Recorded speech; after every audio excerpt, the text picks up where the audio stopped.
नमस्कार विद्यार्थी मित्रांनो आपण या ठिकाणी MPSC आणि कंबाईनच्या एक्झामला जे यापूर्वी प्रश्न आलेले आहे पूर्व आणि मुख्य परीक्षांना ते पूर्ण स्पष्टीकरणासह बघणार आहोत, प्रूफसह बघणार आहोत। प्रत्येक प्रश्नाची उत्तरे जे आहेत ते आपल्याला अशा पद्धतीने अभ्यासायचे आहेत की तुमचा तो मुद्दा अत्यंत चांगल्या पद्धतीने क्लिअर झाला पाहिजे। नक्कीच तुम्ही हा व्हिडिओ जेव्हा शेवटपर्यंत बघाल त्या प्रत्येक प्रश्नाचं आपण जे काही म्हणजे चित्ररूप स्वरूपामध्ये माहिती मिळवलेली आहे त्या प्रत्येक प्रश्नाचा मी अभ्यास केला आहे, त्याच्या संदर्भात अतिरिक्त सगळी माहिती आपण या ठिकाणी काढून ते मुद्दे या ठिकाणी कसे नोट डाऊन करून घेता येईल हे आपल्याला बघायचं आहे। तर चला या ठिकाणी सुरुवात करूया।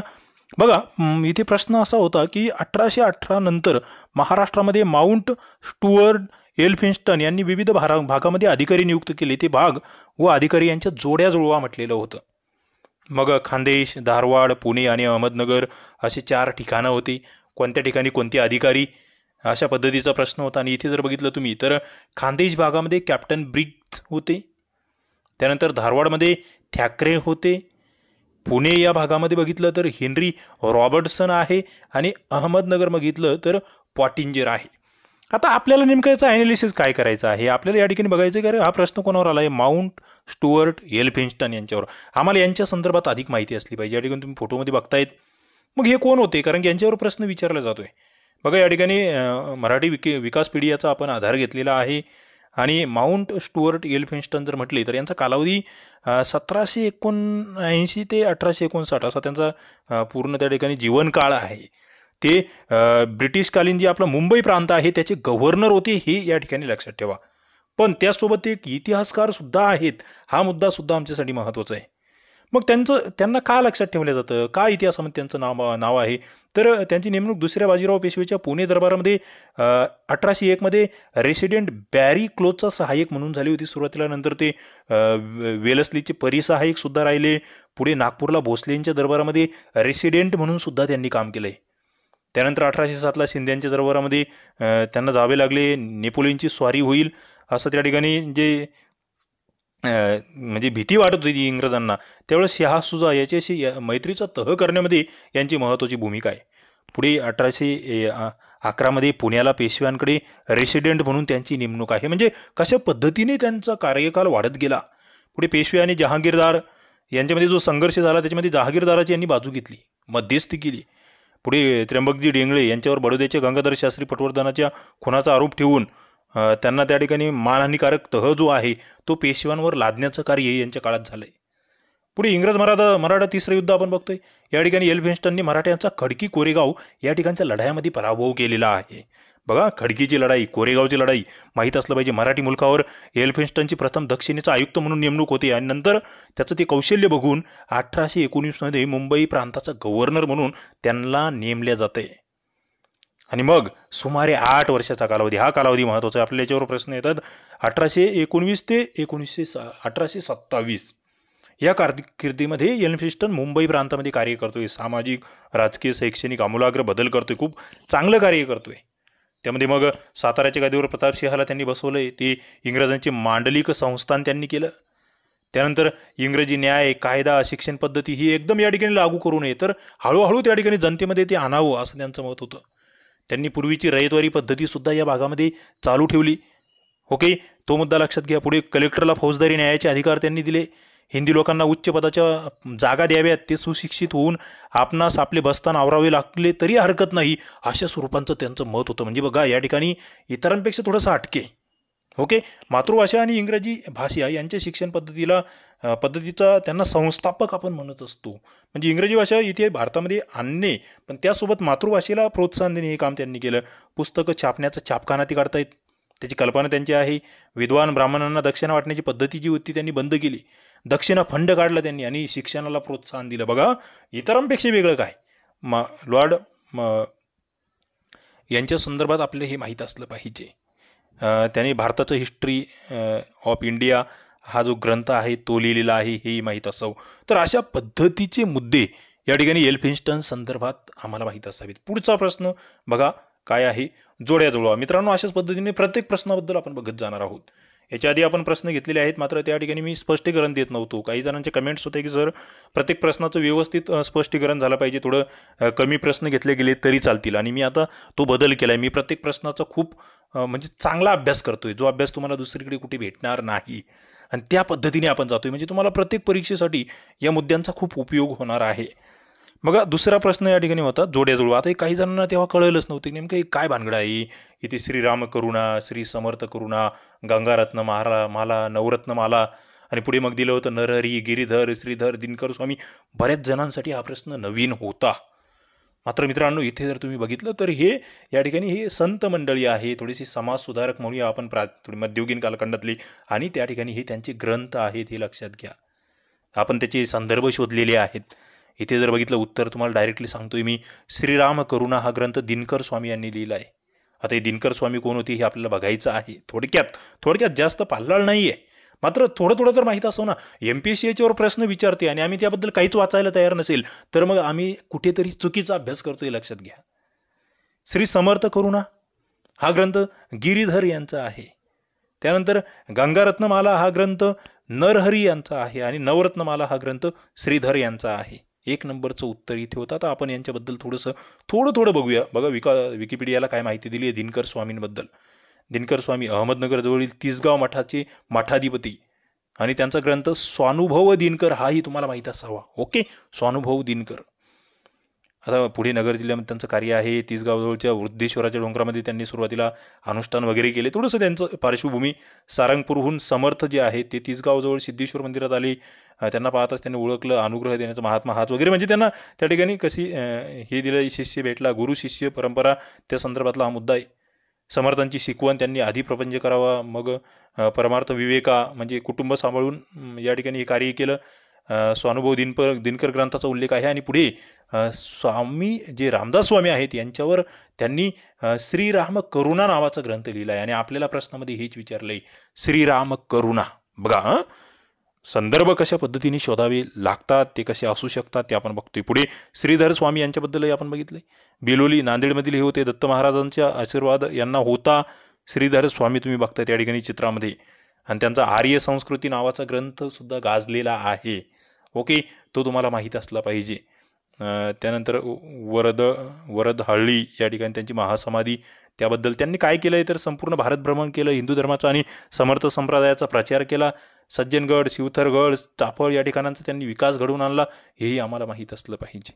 ओके, पुढचा प्रश्न आपल्यासाठी आहे या ठिकाणी, भारतीयांच्यातील राष्ट्रीयत्वाच्या भावनेला दाबून टाकण्यासाठी ब्रिटिश सरकारने कोणते प्रतिगामी उपाय केले. बघा, भारतीयांमध्ये जे काही म्हणजे ज्याला नॅशनॅलिझम म्हणतोय आपण, त्याला दाबण्यासाठी कोणत्या रिॲक्शनरी मेजर्स या ठिकाणी ब्रिटिशांनी राबवलेले आहेत. तुमच्यासमोर ऑप्शन होती vernacular press act, arms act, licence act, lands act. मुस्कटदाबी म्हणतोय आपण भारतीयांची. आणि मग तुम्हाला या ठिकाणी उत्तर जर बघितलं तर ते येतं की व्हर्नेक्युलर प्रेस ॲक्टही या ठिकाणी आहे, आर्म्स ॲक्ट आहे, आणि लायसन्स ॲक्ट आहेत. लँड्स ॲक्ट नाही आहे. मग हे काय भानगडी आहेत या सगळ्या, हे आम्हाला बघावं लागेल. बघा, या ठिकाणी जर बघितलं, पहिला मुद्दा व्हर्नेक्युलर प्रेस ॲक्ट तुम्हाला माहीत असला पाहिजे. आता हा लॉ जो आहे हा 1878ला केला गेला होता, to curtail the freedom of the Indian language. बघा, भारतीय लँग्वेज प्रेस म्हटलं गेलं, जी भारतीय भाषेतील वृत्तपत्र होती ना त्यांच्यावर बंधन आहे. प्रोपोज बाय कोणाकडून? Lord Lytton. Okay, then viceroy of India, जो 1876 ते 80मध्ये व्हाईसरॉय होता. The act was intended to prevent the vernacular press from expressing criticism of British policies notably. बघा, ब्रिटिश पॉलिसीचं जे कोणी म्हणजे टीका करतील त्यांना या ठिकाणी बंधनं आणण्यासाठी हा ॲक्ट होता. The opposition that had grown with the outset of the second Anglo Afghan war. जे सेकंड अँग्लो अफगाण वॉर होतं त्याच्यानंतर जे काही ऑपोजिशन वाढलं होतं, विरोधी विचार वाढले होते, त्याला दाबण्यासाठी हा ॲक्ट होता. आणि सगळ्यात महत्त्वाचं, the act excluded English language publications. याच्यामध्ये इंग्रजी जे वृत्तपत्र आहे त्यांच्यावर बंधनं नाही आहे, हे मात्र नीट लक्षात ठेवा. ओके, अत्यंत महत्त्वाचा मुद्दा व्हर्नेक्युलर प्रेस ॲक्ट संदर्भात या बाबी तुम्हाला माहीत असाव्यात. पुढचा मुद्दा आहे तो म्हणजे द इंडियन आर्म्स ॲक्ट आपण ज्याला म्हणतोय. ओके, शस्त्र कायदा म्हणतोय, हा सुद्धा 1878चा. याच्यात काय म्हटलेलं होतं? Regulating the manufacture, sale, possession and carry of firearms. म्हणजे जे भारतीय लोक आहेत ना यांना या ठिकाणी जे काही शस्त्र आहेत ती निर्माणही करता येणार नाही, ती विक्रीही करता येणार नाही, त्यांना स्वतःकडे ठेवता येणार नाही आणि कुठे वाहतूकसुद्धा करता येणार नाही. ओके, याच्या आधीसुद्धा आपण बघतोय की थोडेफार लॉज होते, मात्र हा अत्यंत कडक कायदा आहे. पुढे लायसन्स ॲक्ट म्हणजे लायसन्स घेणे गरजेचं होतं, ते माहीत असलं पाहिजे. त्यानंतर चौथा प्रश्न या ठिकाणी आपण बघतोय या प्रश्नपत्रिकेतला, तो म्हणजे जोड्या जुळवा.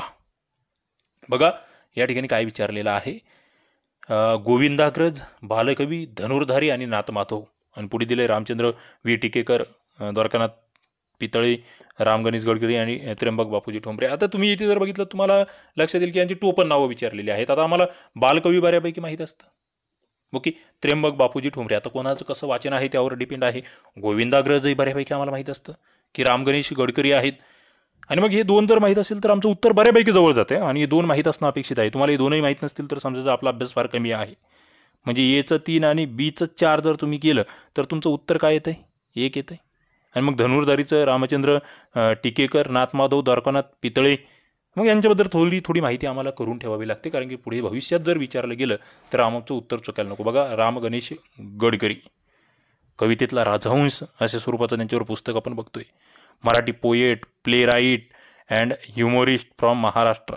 Ram Ganesh Gadkari, one of the writers in the new age transformation in Marathi literature. He wrote poetry under the pen name Govindagraj. बघा पेन नेम, ज्याला आपण टोपण नाव म्हणतो, Govindagraj, and humorous articles under the pen name Balkaram. जे काही विनोदी लिखाण आहे ते बाळकराम नावाखाली यांनी केलेलं आहे. ओके, पुढे आपण या ठिकाणी जर बघितलं तर यांचं 1885 जन्म, 1919 या ठिकाणी निधन, त्या बाबी आहे. मराठीमध्ये बघा राम गणेश गडकरी, टोपण नाव गोविंदाग्रज आणि बाळकराम लक्षात ठेवायचे आहे. जन्म तसा नवसारी गुजरातमधील यांचा आहे. कवी, नाटककार आणि विनोदी लेखकही आहेत. 150च्या आसपास कविता यांच्या. आणि सगळ्यात महत्त्वाचं गाजलेली नाटकं बघा, एकच प्याला, प्रेम संन्यास, पुण्यप्रभाव, भावबंधन ही नाटकं आपण बघतोय. पुढे मग राजसन्यास आहे, वेड्यांचा बाजार आहे, ही नाटकं यांनी लिहिली. ओके, सवाई नाटके नावाचं सुद्धा टोपण नाव या ठिकाणी आपण बघतोय. पुढचे या ठिकाणचे कविते म्हणजे बालकवी. बघा यांचं नाव तुम्हाला मी सांगितलं, त्र्यंबक बापूजी ठोंबरे, जळगाव, धरणगाव या ठिकाणचे होते. यांच्याबद्दल आणखी काही महत्त्वाच्या बाबी म्हणजे यांचं संस्कृत भाषेवर सुद्धा प्रभुत्व होतं. 13व्या वर्षी यांनी पहिली कविता लिहिली होती, तेही आम्हाला माहीत असलं पाहिजे. महत्त्वाचे मुद्दे आहेत कवितेमध्ये यांचं जर बघितलं ना तर निसर्ग प्रेम आहे, निसर्गाबद्दलची श्रद्धा आहे, कविता निसर्गाबद्दल आहे. आणि मग ते जळगाव या ठिकाणी जे पहिलं मराठी कवी संमेलन भरलं होतं 1907ला, त्या ठिकाणी जे संमेलनाध्यक्ष होते त्यांनी यांची कविता बघितली आणि ते प्रभावित झाले. कान्होबा रणछोडदास कीर्तिकर यांनी बालकवी या नावाने त्यांचा गौरव केला आणि मग ते त्या नावाने प्रसिद्ध झाले. ओके, त्यांना निसर्ग कवी असं सुद्धा आपण म्हणतो. त्यांची कविता जर बघितल्या काही निर्झरास, फुलराणी, संध्या रजनी, अरुण या कविता त्यांच्या आहेत. ओके, तर याबद्दल आम्हाला माहिती असली पाहिजे. बालकवी यांच्या संदर्भात हे महत्त्वाचे मुद्दे आहेत. फुलराणी आपण बघतोय, अरुण बघतोय, या कविता तुम्हाला लक्षात ठेवायचे. पुढे औदुंबर नावाची कविता सुद्धा त्यांची अत्यंत म्हणजे गाजलेली आहे, हे मुद्दे लक्षात घ्या. पुढे पुढचं एक नाव होतं रा वी टिकेकर नावाचं, आपण या ठिकाणी ऑप्शन बघितलेला होता. ओके, रामचंद्र विनायक टिकेकर असं आपण त्यांना म्हणतोय. केतकर ज्ञानकोशमध्ये यांच्याबद्दल माहिती दिसते. रामचंद्र विनायक टिकेकर यांचं टोपण नाव धनुर्धारी, जन्म धारवाडचा आहे. यांनी केसरी पत्रामधून वाघबाण आणि तुनीर भारती या सदराखाली टीकात्मक लेखन करायचे. बघा कधीचं 1889ला लेखन करतायत. इंदुप्रकाश, ज्ञानप्रकाश, जगदितेच्छू या पत्रातूनही यांनी राजकारण, व्यापार, शेतकी संदर्भातलं लिखाण केले. महत्त्वाचे मुद्दे यांच्याबद्दल माहीत असावं. शेती शेतकरी या नावाचं एक मासिकही चालवत होते. पुढे इंदूर प्रकरण, हिंदुस्थानचा व्यापारी, भूगोल यावरही यांनी पुस्तकं लिहिले. ऐतिहासिक स्त्री पुरुषांची 15 चरित्र यांच्या नावावर आहे. पिराजी पाटील, पाश्चात्यांचा पांजारपोळ ही काही पुस्तकं यांची आहे. वाईकर भटकीजी नावाची कादंबरी यांची आहे. मृतांची मुलाखत ही एक अप्रसिद्ध कादंबरी आहे, हे आम्हाला माहीत असावं. पुढे द्वारकानाथ माधव पितळे, ज्यांना आपण नाथ माधव असं म्हणतो. ओके, यांच्याबद्दल थोडंसं काहीतरी मराठी कादंबरीकार आहे एवढं तरी किमान तुम्हाला माहीत असावं. ओके, नाथ माधव यांच्या संदर्भात मला वाटतं हे मुद्दे महत्त्वाचे आहेत.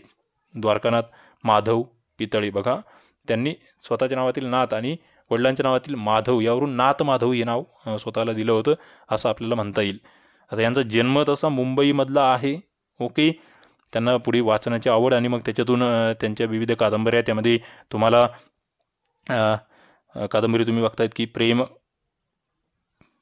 प्रेम वेडा ही कादंबरी आहे. त्यानंतर स्वराज्यातील दुही ही कादंबरी आपण बघतोय. त्या कादंबरीवरून डॉक्टर ही कादंबरी आहे. त्याच्यावरून शिकलेली बायको हा चित्रपट निघाला. हे आम्हाला माहीत असलं पाहिजे. ओके, तर मित्रांनो अशा पद्धतीने हे महत्त्वाचे प्रश्न या ठिकाणी आहेत. पुढचा प्रश्न या ठिकाणी आहे, ब्राह्मो समाज हा स्थापन करण्यापूर्वी राजाराम मोहन रॉय यांनी 1815 मध्ये आत्मीय सभा स्थापन केली. त्यावेळी त्यांच्याबरोबर कोणते सहकारी होते? बघा, प्रश्न कशा पद्धतीचे आहेत. सहकारी विचारले गेले. आपण महात्मा फुलेंचे सहकारी बघतो. आता इथे राजाराम मोहन रॉय यांचे सहकारी आम्हाला माहीत असले पाहिजे. आणि इथे जर बघितलं तुम्ही, मग द्वारकानाथ टागोर होते का? प्रसन्नकुमार टागोर होते का? डॉक्टर राजेंद्रलाल मिश्र, राजा कली, शंकर घोषाल, आनंदप्रसाद बॅनर्जी, खाली मग केशवचंद्र सेन, देवेंद्रनाथ टागोर. 5 नंबरचा प्रश्न हा जर बघितला तर मित्रांनो या ठिकाणी ABC बरोबर, म्हणजे द्वारकानाथ टागोर आहेत, प्रसन्नकुमार टागोरही आहेत, डॉक्टर राजेंद्रलाल मिश्र आहेत, राजा कली आहेत, शंकर घोषाल आहेत, आनंदप्रसाद बॅनर्जी आहेत, देवेंद्रनाथ टागोर आणि केशवचंद्र सेन. यात इथे थोडंसं लॉजिकल होतं बघा. केशवचंद्र सेन हे नंतर त्यांच्यासोबत जॉईन झालेले आहेत. ते तुम्ही लक्षात ठेवा. थोडंसं पुढे जर यांच्याबद्दल वाचलेलं असेल तर मला वाटतं हा मुद्दा तुम्हाला इथे व्यवस्थित सांगता येईल. राजाराम मोहन रॉय हुगळी जिल्ह्यातील राधानगरी या ठिकाणी त्यांचा जन्म आहे. ओके, घरामध्ये पूर्ण वातावरण धार्मिक आहे.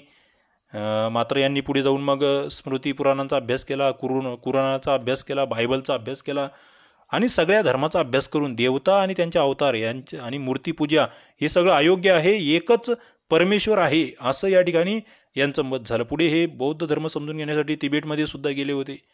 तेथे यांचा धर्मगुरूंशी वाद झाला. नंतर हे घरी आले. मूर्तीपूजा, बहुदेवतावाद याच्या विरोधात हे अधिक कठोर बनले. यांना घरातल्या वडिलांनी वगैरे काढून दिलं होतं घराच्या बाहेर. बऱ्याच बाबी होत्या, कारण की थोडंसं जगावेगळं हे त्या ठिकाणी बऱ्याच गोष्टी करत होते. बऱ्याच जणांना वाटायची हिंदू विरोधी आहे. ओके, 1814ला बघा या ठिकाणी आत्मीय सभा ती स्थापन करतायत. ओके, त्यानंतर सतीप्रथा जी आहे त्याच्या विरोधात त्यांनी सुरुवातीला काम सुरू केलं. पुढे मग तो जो सती प्रथाविरोधी कायदा आपण म्हणतोय तो कायदा, त्यासाठी यांनी 1818ला अर्जसुद्धा केला आहे सरकारकडे. पुढे मग लॉर्ड विल्यम बेंटिंग यांनी तो 1829ला कायदा केला आहे. त्यानंतर मग इतर अनेक हिंदू धर्मासंदर्भातले कार्य यांनी केले आहेत. पुढे यांचं पुस्तक आहे the priestess of Jesus, the guide to peace and happiness. पुढे ख्रिस्ती मिशनऱ्याच्या धर्मप्रसारावर आणि उपद्रवावर यांनी हल्ला केला आहे. संवाद कौमुदी नावाचं एक साप्ताहिक हे सुरू करतायत. ते पहिलं नियतकालिक म्हणून त्या ठिकाणी ओळखलं जातं. भारतीय वृत्तपत्रांचा शुभारंभ यांच्यातूनच होतोय. 1822ला मिरात-उल अखबार ही फारसी साप्ताहिक यांचा आहे. गाजलेला आहे. हे प्रश्न तुम्हाला MPSCने विचारलेले आहेत विविध परीक्षांना. यावर अधिक अभ्यास आपण करणे, याच्या नोट्स काढणे या ठिकाणी अपेक्षित आहे. ओके, आणि मग पुढे सगळ्यात शेवटचं महत्त्वाचं कार्य राजाराम मोहन रॉय यांनी काय केलं आहे तर त्या ठिकाणी त्यांनी 1828ला 20 ऑगस्ट 1828ला ब्राह्मो समाजाची स्थापना केली. उद्देश काय तर धर्मविषयक आणि ईश्वरविषयक जे उदात्त तत्त्वज्ञान आहे, उपासना पद्धती आहे त्याचा प्रसार करणे हा उद्देश. आणि त्यावेळेस मग रामचंद्र विद्या वागीस असेल, उत्सवानंद विद्या वागीस, ताराचंद्र चक्रवर्ती हे तेव्हाचे पुढचे मग यांचे सहकारी. ओके, ते तुम्हाला लक्षात घ्यावं लागतं. मित्रांनो, अशा पद्धतीने राजाराम मोहन रॉय पुढे मग त्यांना दिल्लीच्या बादशाहकडूनही राजा नावाची ही पदवी भेटते आहे, किताब भेटतो आहे. ते आम्हाला माहीत असलं पाहिजे. पुढे ब्रिस्टल या ठिकाणी त्यांचं निधन आहे. त्यांच्याकडची ती मूल्य, बुद्धिप्रामाण्यवाद, व्यक्ती स्वातंत्र्य आणि मानवी समानता ही आम्हाला माहीत असली पाहिजे. अशा पद्धतीने महत्त्वाचे प्रश्न आपण या ठिकाणी कव्हर केले. पुढच्या भागामध्ये आपण पुढचे राहिलेले प्रश्न कव्हर करत जाऊया. नक्कीच तुम्हाला हे थोडंसं अभ्यासपूर्ण लेक्चर आवडलं असेल तर लाईक करा, आपल्या मित्रांना शेअर करा आणि अशाच पद्धतीने लेक्चर्स घ्यायचे का ते सुद्धा कळवा.